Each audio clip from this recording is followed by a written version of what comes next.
날씨가 참 후덥지근하고 더운데요. 더운데, 그래 더워서 어떡하라는 얘기인데, 그렇게 묻지 마시고요. 잘 참으시라고, 이기시라고 그러는 얘기예요.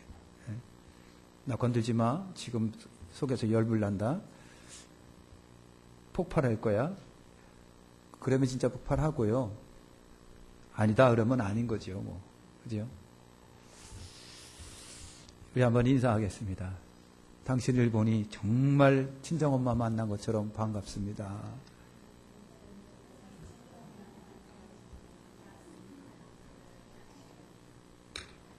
아무리 나이가 먹어도요, 엄마 얘기하면은 글썽글썽 그리더라고요.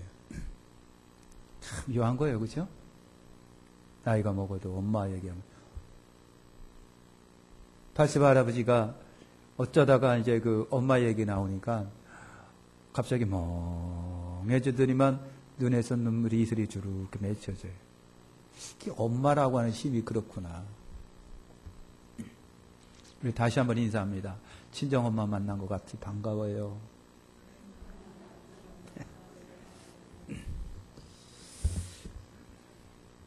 마음이 좀 여려야 눈물 좀 나지.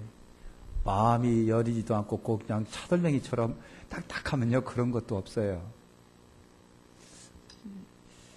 자, 여러분 그 스승의 뒤를 이어서 엘리사 선지자의 사역 이야기가 이제 이렇게 오늘 나와 있죠.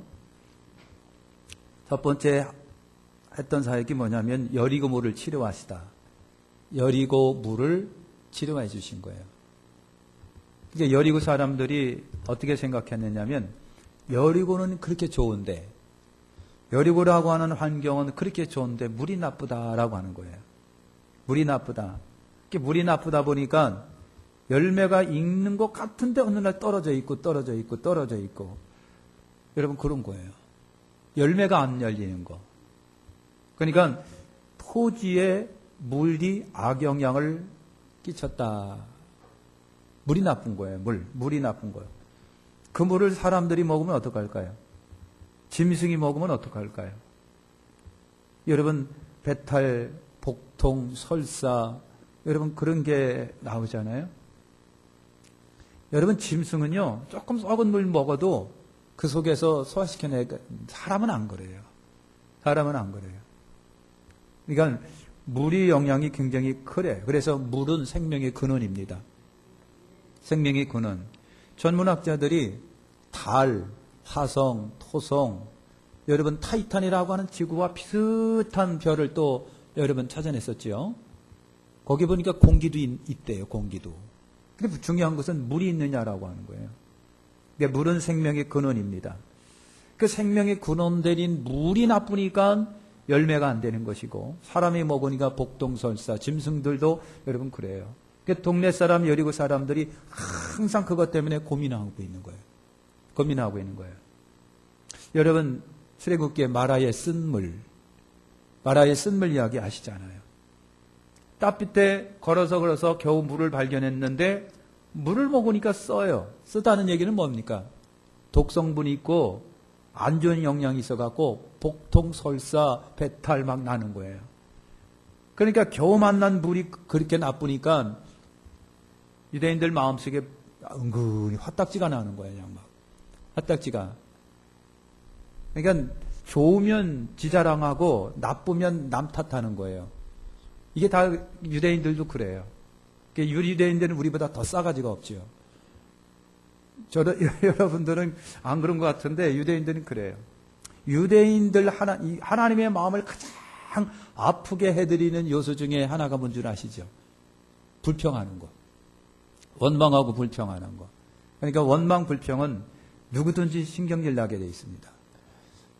마라의 쓴물을 만났는데 물이 써서 못 먹어요. 먹으니까 그냥 막 이상하게 복통설사 막 나오니까, 그냥 막 모세를 또 원망하니까 모세가 하나님께 기도하니까 한 나무를 지시하시고 그 나무를 던지라. 그래서 나무를 던졌더니 물이 단물로 바꿔지는 거예요.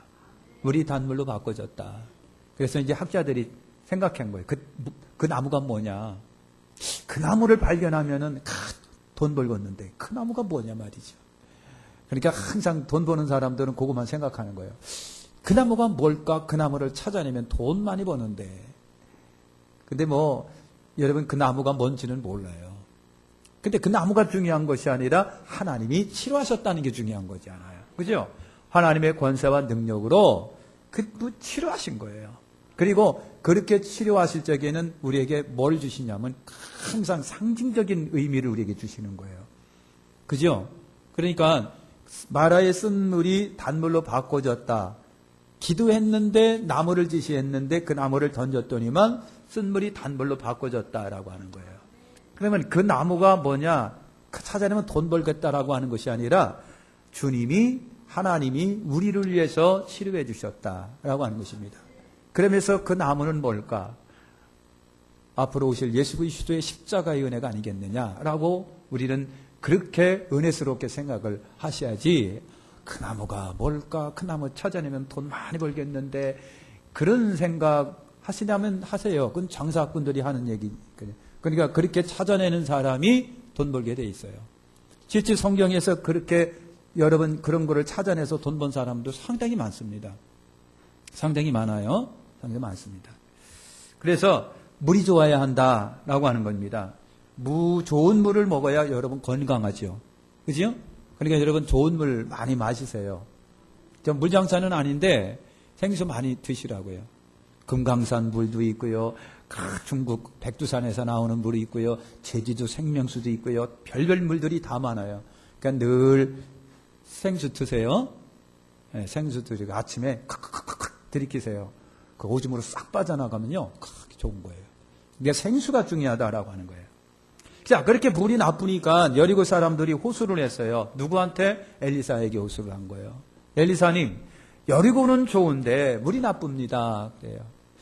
여리고는 좋은데 물이 나쁩니다. 그러니까 엘리사가 새 그릇에다가 소금을 갖고 오세요. 그랬어요. 따라서 합니다. 새 그릇에다가 소금을 가져오세요. 새 그릇에 소금을 담아 오세요. 그랬어요. 그래서 새 그릇에 소금을 담아 오니까 그 소금을 물 근원에 넣은 거예요. 물 근원에 넣으니까 어떻게 하고요? 바꿔졌겠지요. 그러면 엘리사 선지자가 한 말이 있습니다.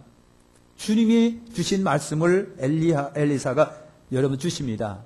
뭐라고 말했느냐면 내가 이 물을 고쳤으니 이로부터 다시는 죽음이나 열매 맺지 못함이 없을지니라 그랬어요. 엘리사가 하나님의 말씀을 대언한 거예요. 하나님이 뭐라고 말씀하셨느냐면 내가 이 물을 고쳤으니 이로부터 다시는 죽음이나 열매 맺지 못함이 없을지노라 그랬어요. 아멘. 여러분 물에다가 소금 집어넣으면 먹을 수 있어요? 없어요? 바닷물 여러분 드시나요? 아무리 물이 많아도 바닷물만 있으면 사람 죽습니다. 그죠? 그러니까 이것도 이게 소금을 집어넣었다라고 하는 게 바닷물 만들어 놨다라고 하는 얘기가 아니라 여기도 하나님의 은혜가 있을 것이다라고 하는 것을 보시면 되는 거예요. 그죠? 그러니까 중요한 것은요, 소금이 중요한 게 아니라 엘리사가 하나님의 말씀을 대언한 게 중요한 거예요. 하나님이 뭐라고 말씀하셨습니까? 내가 이 물을 고쳤으니 이로부터 다시는 죽음이나 열매 맺지 못함이 없을지니라 그랬어요. 아멘 하면 되는 거예요. 그때부터 물이 바꿔지는 거예요. 여러분, 죄 많은 세상에 예수님이 오셨습니다. 예수님이 오셔가지고 죄 없으신 예수님이 당신이 피로 세상을 어떻게 하셨다? 깨끗하게 하셨다. 죄 많은 세상에 오신 예수님이, 죄 없으신 예수님이 죄 많은 세상, 여러분 여리고 상황과 같은 그 세상에 당신의 피로 깨끗하게 씻어 주셨습니다. 여리고와 같은 이 세상 상황에 주님이 당신의 피로, 죄 없으신 그분이, 예수는 여러분 생명의 떡과 생수가 여러분 되시죠. 예수 믿으면 줄이거나 목마르지 아니합니다. 내가 물이라고 하시고 생명이 떡이라고 말씀하십니다. 나를 믿는 자는 그 안에서 생수가, 생명수가, 생수가 터져나오리라. 여러분 그랬어요. 근본적으로 줄이고 목마른 인생들에게 우리 예수님께서 이렇게 해결을 해 주신 거예요. 그죠? 여리고와 같은 상황. 여러분 살기 좋은데 뭔가 이상하게 생명을 앗아갑니다. 열매를 못 맺게 합니다. 살기 좋으면 뭐합니까? 죽어가는데. 살만한 세상이 좋은데 죽어가는데 뭐가 좋겠습니까? 열매를 안 맺는데 뭐가 좋겠습니까? 그와 같은 여리고와 같은 상황 속에 이 세상에 우리 주님이 오셔서 주님은 당신의 피로 물을 정하게 하시고 오늘 생수가 터져나오게 하시고 앞으로는 죽는 거나 그는 거나 열매 맺지 못하는 일들이 없으리라. 주님이 그렇게 선언하신 거예요. 예수 안에 이것이 복인 줄 아시길 바랍니다. 여러분, 소금과 새 그릇. 소금은 용도가 다양합니다. 양념으로 여러분 쓰죠. 그죠? 양념으로. 저기 여러분 아프리카나 이런 데 보니까요. 저기 뭡니까? 옥수수 빻아가지고 가루를 해갖고 지척지척한 풀빵도 아니고 이상한 거 만들어가지고요. 이렇게 소금 있잖아요. 소금을 이렇게 대 갈아가지고 그게 반찬이에요. 이렇게 먹더라고요. 여러분 낙타 끌고 다니고 염소 끌고 다니고 소 끌고 다니는 그 목동들이 반드시 갖고 다니는 게 있어요. 그게 뭔지 알아요? 소금자루예요. 사람도 먹지만 소나 짐승이나 염소도 그 소금을 먹어야 돼요. 그래서 소금은 옛날에 황금이라고 그랬습니다. 황금. 그래서 황금과 같은 가치가 있어서 그걸 사고 팔고 그랬습니다. 그래서 소금은 여러분 이렇게 가치가 있었어요. 그래서 소금은 양념입니다. 양념. 맛을 내게 하는 양념 역할을 하고. 소금은 레위기에 보니까요. 제사 때에도 소금을 넣습니다. 소제 같은 거 우리가 때 소금을 이렇게 불에다 뿌리면서 제사를 여러 번 드렸습니다. 또 의료시설이 많이 없었을 때는 신생아 소독제로 소금을 사용했습니다. 아기 나면은요, 얕은 소금물로 다 이렇게 씻어냈습니다. 그렇게 사용하고요. 또 소금은 여러분 잘 아시는 것처럼 방부제 역할을 합니다. 그래서 여러분 바닷가에서 고기를 잡으면 저 육지 안에까지 들어오려면 다 썩어서 못 먹는 거예요. 그러니까 그걸 소금에다 푹 절여가지고 아주 그냥 염전 푹 절여가지고 갖고 가면 끄떡도 안 하는 거예요. 그냥. 끄떡도 안 하고 그래서 방부제 역할을 여러 번 했다 그런 거예요. 이게 소금의 역할이 이렇게 다양하고요. 근데 또 성경에 보면 소금의 상징성들이 많아요. 소금이 의미하고 상징하는 것들. 그 상징성인데 하나가 폐허. 아이고 깜짝 놀랐네. 폐허입니다. 폐허. 뭐라고요? 폐허. 그러니까 한 동네가 쫄딱 망해가지고 다 허물어져가지고 여러분 그냥 여우나 이런 것들만 넘나들 때 폐허된 그 도시를 여러분 지칭할 때 소금 도시라고 얘기를 하기도 합니다. 그죠? 그러니까 우리가 옛날에 정주영 회장이 서해안을 개척을 해갖고 벽을 쌓고 물을 빼내고 흙을 채워가지고 얼마나 큰 땅을 만들어놨는지 몰라요. 기네스북에 올라갈 정도로 큰 땅을 만들어놨어요. 그 큰 땅을 만들어 놓긴 놨는데 그 땅 갖고는 안 되니까 몇 년 이거 묵혀두는 거예요. 그래 비가 오면 또 소금기가 떠내려가게 하고 비가 오면 소금기가 떠내려가고 그리고 몇 년 내버려 뒀다가 농사를 짓든지 뭐를 하든지 여러 번 하는 거예요. 그러니까 소금이라고 하는 것이 있으면은요 아무것도 안 돼. 사람이 죄송하지만 들어가 살기도 뭐하고 식물이 안 자라나고 고기 있어도 그거 여러분 그거 안 되고 물이 있어도 물이 소금기가 있으면서 못 먹는 거예요. 그러니까 소금은 폐허를 상징할 때가 여러분 있고요. 그 다음에 소금은 생명이에요. 예수님이 우리 보고 그랬어요. 너희는 세상의 소금이니 빛이니 그랬어요. 소금과 빛이니 그 말은 뭐예요? 너희는 세상의 생명이다 그런 말입니다. 그죠? 그런 의미가 있고요. 민수기 18장에 보면 소금은 언약입니다. 언약, 소금 언약. 불변하는 언약, 변치 않는 언약, 사라지지 않는 언약, 부패하지 않는 언약. 그래서 소금 언약이라고 그랬습니다. 정결 등을 상징할 때가 있어요. 근데 엘리사가 그랬어요. 새 그릇에다가 소금을 갖고 와라. 그랬습니다. 새 그릇은 전적으로 깨끗하다, 정결하다, 새롭게 한다라고 하는 의미를 갖고 있는 거예요. 그러니까 여러분 이 말씀 속에서 우리가 굉장히 은혜롭게 받아들일 수 있는 은혜는 뭐냐? 원천적으로 예수님이 세상을 새롭게 하셨다라고 하는 대원칙을 전제로 하면서 또 하나 중요한 거 있습니다. 이제 죄 많은 이 세상은 예수님이 오셔서 피로 사셨지만 아직도 죄가 있는 이 세상, 아직도 불의와 불법이 넘쳐나는 세상, 아직도 부패가 세상에 존재하고 있는 이 세상에 여리고와 같은 나쁜 상황을 가지고 있는 이 상황 속에 새로운 그릇, 거듭난 성도, 새로워진 그릇인 거듭난 성도가 성우와 같은 삶을 살고, 성우와 같은 능력 있는 삶을 살고, 성우와 같은 거룩한 삶을 살고, 성우와 같은 성령 충만한 삶을 살 때에 여리고와 같은 이 세상 상황이 바꿔진다. 그러니까 저나 여러분들이 거듭난 오늘 우리가 소금과 빛의 삶을 살면 이 세상은 자꾸만 어떻게 개선되어져 가는 겁니다. 좋아질 것이라고 하는 거예요. 그래서 주님은 빛이요 소금이라고 말씀하시면서 너희가 세상의 빛으로 살아가라, 소금으로 살아가라 라고 말씀하시는 겁니다. 그 다음에 23절 25절에 보니까 조롱하는 아이들을 엘리사가 저주를 했어요. 저주를 했는데 엘리사가 이제 베델로 올라갑니다. 베델로 올라갔어요. 베델에 뭐가 있느냐면 신학교가 있습니다. 신학생들이 여러분이 있습니다. 그러니까 아마 엘리사는 신학교 방문을 한 것 같습니다. 신학교에 올라가서 신학생들을 보고 격려하고 위로하고 아마 그러려고 베델에 올라간 것 같습니다. 역사적으로 베델은요 유명한 곳이에요. 옛날 아브라함이 와갖고 제단 쌓은 곳이 베델입니다. 그죠? 그 다음에 여러분 야곱의 아들들이 사륙을 했지요. 어느 동네 사람들을 사거리 죽였지요? 예? 야곱의 아들들이 할례 다 시켜놓고 그냥 꼼짝 못하는 남자들 전부 다 죽여버렸어요. 그 사람들 동네 이름이 뭐죠? 네? 예?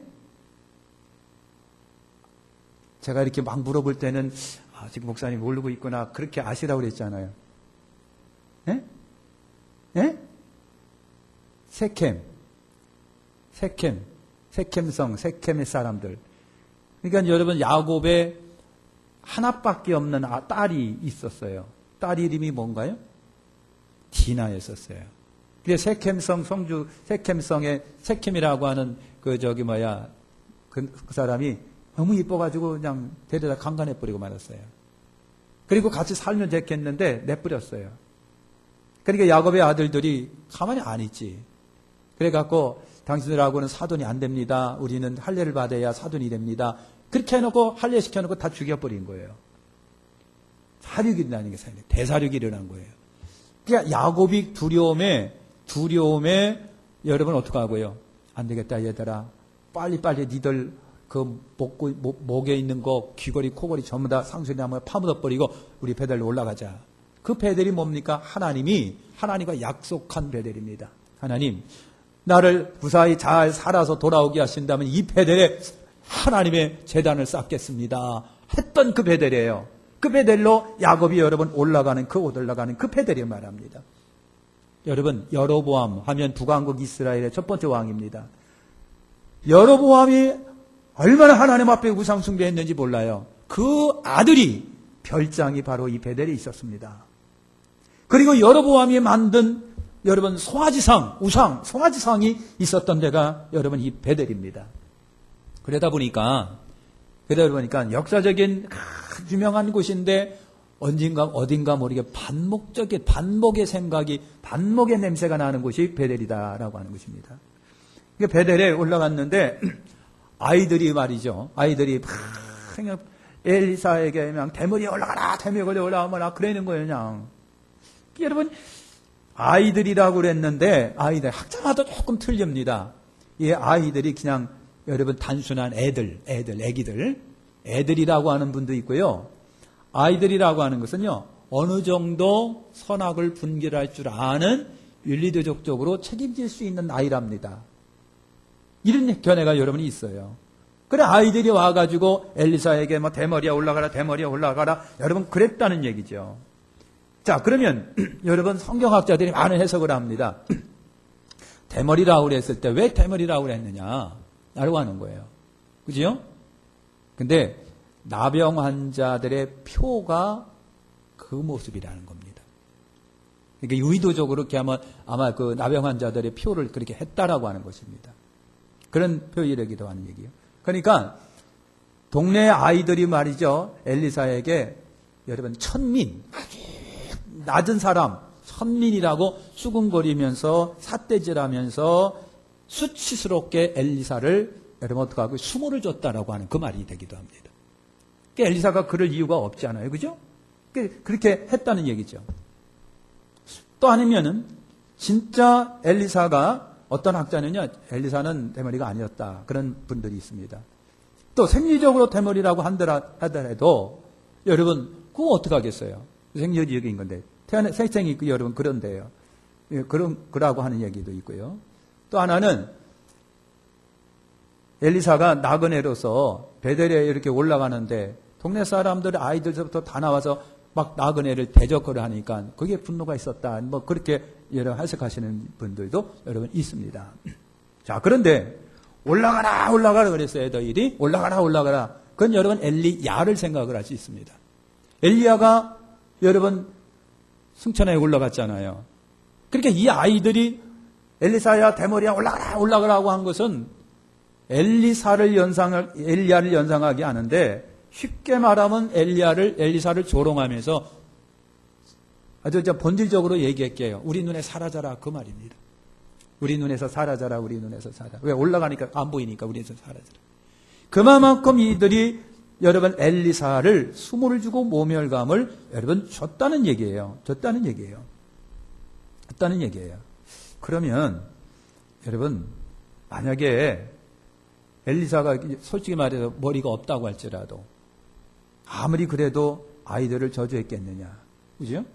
그건 아닐 거라고 보고요. 이거는 그의 뒤에 말 못하는 어떤 묘한 어떤 그런 영적인 뭐가 있었을 거라고 하는 거예요. 뭐가 있었을 것이다. 그래서 엘리사가 분노할 수밖에 없었던 환경이 분명히 여러분 있었을 것이다. 라고 하는 것이고요. 여러분 곰이 나타나서 몇 명을 찢었다? 42명이에요. 42명만 아이들이 있었던 것이 아니라 많은 아이들이 있었는데 그 중에 42명이 재수 없게 당한 거예요. 그러면 어떤 느낌입니다. 아니 애들이 왜 그렇게 갑자기 나타나서 엘리사에게 수모를 줬을까? 의도적이고 계획된 숨은 내막이 있었을 거라고 하는 거예요. 의도적이고 계획된 것이 있었을 것이다. 재밌게 어떤 분이 그랬어요. 아이들이 뭘 알겠냐. 어른한테 배워서 그렇지. 어른들이 맨날 그러니까 애들도 그런 거다. 어른들한테 배운 아이들이 어른한테 배운 거를 엘리사에게 써먹었는데 그렇게 됐다라고 하는 거예요. 여러분 그렇게 재미있게 해석을 하시는 분들이 여러분 있습니다. 반면에 아까도 얘기했잖아요. 이 아이들이라고 하는 것이 어느 정도 나이가 돼서 윤리도덕적으로 책임질 수 있는 나이라고 한다면 42명뿐만 아니라 많은 아이들이 나왔다는 것은 누군가가 의도적으로 계획적으로 엘리야를 대적했다는 얘기죠. 대적했죠. 아까 얘기했잖아요. 베델에는 뭐가 있었다? 신학교가 있었어요. 신학생들이 여러분 있었어요. 이게 영적인 문제였다라고 보는 거예요. 그래서 저들이 공개적으로 계획적으로 떼거리로 나와서 엘리야를 갖다가 대적했다라고 하는 것은요. 엘리야를 대적한 것이 아니라 그 너머에 하나님을 이들이 대적하고 있다라고 하는 겁니다. 그 너머에 하나님을 대적하고 있는 거예요. 아까도 얘기했잖아요. 베델에는 신학교가 있고 신학생들이 있어요. 그래서 신학생들이 거의 다 선지자 후보생들입니다. 이들이 다니면서 아마 여러분 예언도 하면서 많은 활동을 했을 거예요. 어떻게 보면은요. 아까도 얘기한 것처럼 여기에 베델에는요. 또 뭐가 있었다? 여로보암 때 만들어낸 송아지상이 있었습니다. 우상입니다. 그래서 영적 대결이 있었지 않았느냐. 그렇게 여러분 보는 거예요. 그래서 엘리사가 여러분 대머리야 올라가라. 그것 때문에 그런 것보다도 여기에는 말 못한 계획적이고 의도적인 여러분 대적 행위가 있었다. 그렇게 보고 엘리사가 하나님의 능력과 권세를 저들에게 보였다라고 하는 겁니다. 여러분 그렇게 우리가 보는 거예요. 엘리사가 여러분 저들을 저주했습니다. 여호와 이름으로. 그랬더니 숲풀에서 곰이 나타났어요. 무슨 곰? 암곰이 나타나가지고 여러분 42명 아이들을 찢었다 그랬어요. 찢었다. 그러니까 여러분 새끼가 있는 암곰은요 방어력이 굉장히 강합니다. 그러니까 앙콤은요, 공격할 때 인정 사정 없이 공격해 들어가는 거예요. 잔인할 정도로. 왜? 새끼를 보호하기 때문에. 그러니까 이 42명 아이들이 암곰 2마리에 의해서 잔인하게 찢겨졌다라고 하는 것입니다. 딱 찢겨진 거예요. 여러분, 여호와를 대적했던 뒷배경이 있지 않았느냐라고 여러분 그렇게 보면서 이것도 하나의 우리에게 교훈으로 주는 것입니다. 40이라고 하는 숫자입니다. 40이라고 하는 건데 여러분 40이라고 하는 것은 죽음과 불행을 표현하는 숫자라는 거예요. 그러니까 여러분 이 40이라고 하는 죽음과 불행을 표현하는 이 숫자는 앞으로 이스라엘이 하나님에 의해서 이스라엘이 범죄하고 불의하고 불법함으로 인해서 이와 같은 하나님의 심판이 있을 것을 예견하는 행동이기도 하다라고 하는 것입니다. 하는 거예요. 뿐만 아니라 여러분 하나님의 이 부름을 받아 기름 부어서 엘리사가 됐잖아요. 선지자가 됐어요. 엘리사의 입에서 나고 하는 말은 권세가 있다라고 하는 것도 보여주고 있는 거예요. 야, 하나님은요 근본된 잘못된 것을 치료하시는 분이에요. 그죠? 잘못된 것을 치료하시는 거예요. 마라의 쓴물 나무. 여러분 여리고에 물이 나쁘다. 소금을 집어넣었다. 그러니까 여러분 소금과 나무가 중요한 것이 아니라 여러분 하나님의 권세와 능력이 역사했다라고 하는 거예요. 하나님의 권세와 능력이 역사한 거예요. 하나님은 세상을 치료하시는 분이에요. 우리를 치료하시는 분이에요. 여러분 근본적으로 죄 많은 세상을 치료하신 예수 그리스도, 그리고 오늘 우리를 새롭게 하셨어요. 그리고 우리 보고 소금과 빛이라고 말씀하시고 소금과 빛의 사명을 다하라고 말합니다. 그렇다고 한다면 여러분 그 여리고와 같은 나쁜 물 속에 소금이 들어가서 개선된 것처럼 오늘 소금과 빛은 오늘 우리가 부패한 이 세상 속에 삼입해 들어가서 하나씩 바꿔가면 좋은 물이 되는 역사가 여러분 있는 거지요. 그래서 여러분이 이 소금과 빛의 역할을 잘 감당하시기를 예수님의 이름으로 축원합니다. 기도하겠습니다. 하나님 감사합니다.